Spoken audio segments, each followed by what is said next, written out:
Assalamualaikum warahmatullahi wabarakatuh. Selamat pagi.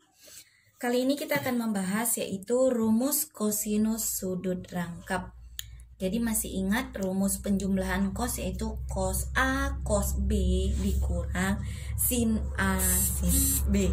Nah, itu adalah penjumlahan dari kosinus. Jadi kalau untuk sudut rangkapnya berarti adalah sudut yang kembar, maka kita gantikan B-nya dengan A menjadi cos A ditambah A, tinggal kita gantikan menjadi cos A dikali cos A dikurang sin A dikali sin A.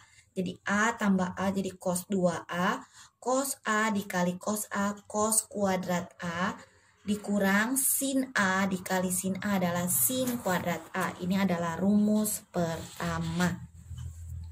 Rumus yang pertama. Kemudian dari rumus pertama kita bisa peroleh menjadi dua rumus yang lainnya. Caranya gimana? Caranya ingat identitas trigonometri yaitu sin kuadrat A ditambah cos kuadrat A sama dengan 1. Jika kita tinggalkan cos kuadrat A-nya saja di ruas kiri, rumusnya menjadi 1 dikurang sin kuadrat A. Atau jika sin kuadrat A-nya kita tinggalkan di ruas kiri menjadi 1 dikurang cos kuadrat A. Di sini akan kita ubah rumus dasarnya yaitu cos kuadrat A dikurang sin kuadrat A. Yang kita ubah adalah cos kuadrat A.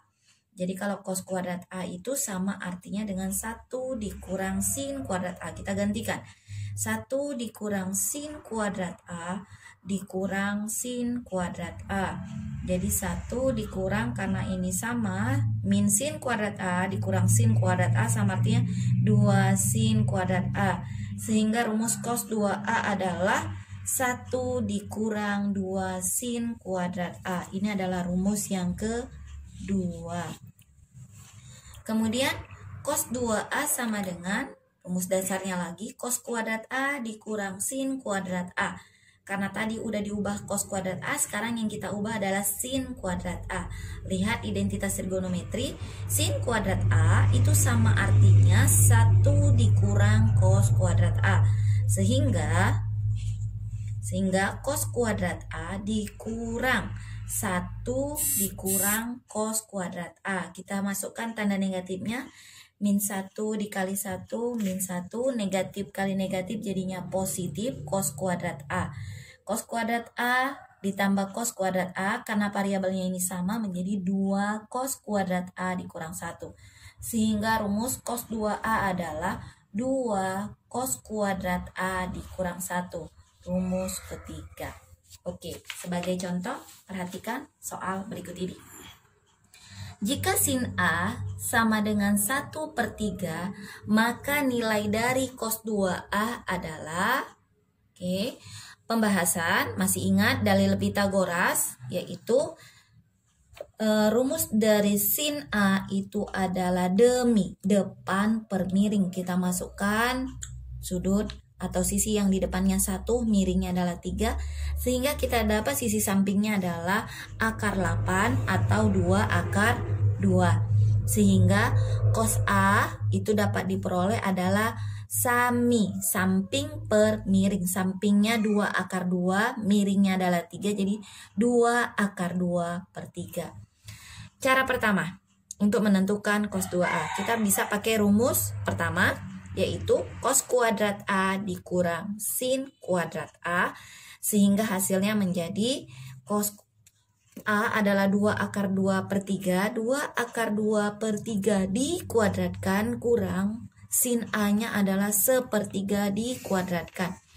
Jadi hasilnya adalah 2 akar 2 dikuadratkan itu adalah 8, per 3 dikuadratkan adalah 9, dikurang 1/9, hasilnya adalah 7/9.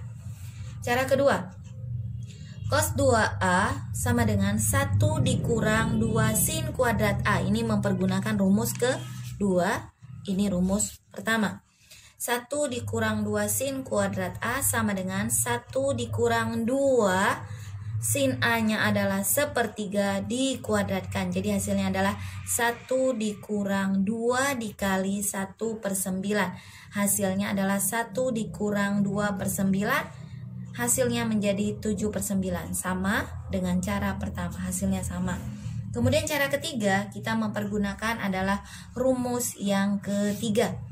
Cos 2A sama dengan 2 cos kuadrat A kurang 1 sama dengan di situ cos A adalah 2 akar 2 per 3 dikuadratkan dikurang 1. Jadi hasilnya menjadi 2 dikali 8 per 9 dikurang 1. 2 kali 8 16 per 9 dikurang 1. Hasilnya menjadi 16 per 9 dikurang 9. 1 ini kita samakan penyebutnya menjadi 9 per 9. Hasilnya menjadi 7 per 9. Sama ya.